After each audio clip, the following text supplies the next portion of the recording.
Welcome friends, Kat Ray here. I help you beautify your home and yard, and I have fun doing it. Today we'll be talking about winterizing arborvitaes. See, I've got a row of 12 arborvitaes right here. I'm pretty strict with myself to make sure I keep these winterized. Basically just wrap them before the snow comes because snow can be damaging. So stick around, I'll show you some details.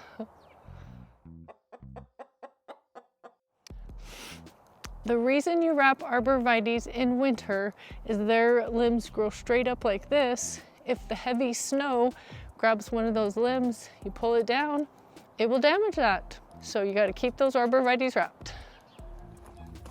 Oh, catching the chickens, how fun. So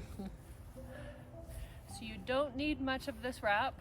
I usually just kind of guesstimate how much I'm gonna need. Usually take about 2 armfuls. That should give me enough to last all of these trees. I want to get the base of it, make sure all the little pieces that are kind of loose are what is getting wrapped up.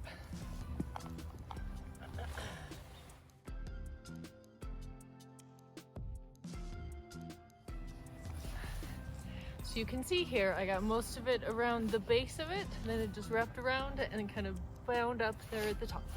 Yes!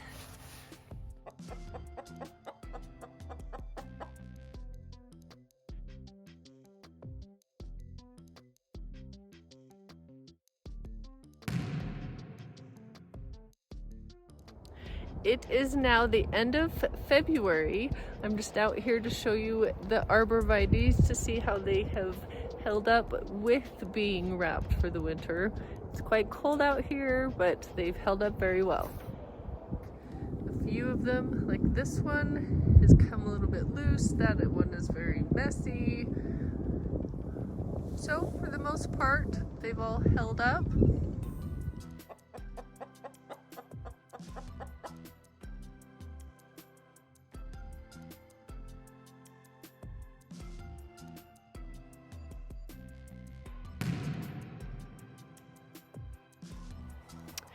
I hope you found this video useful to show you why I wrap my arborvitaes and why you should wrap your arborvitaes for winter season. You can see my row of 12 arborvitaes, they all look good. So remember, work hard, play hard. We'll see you on the next project.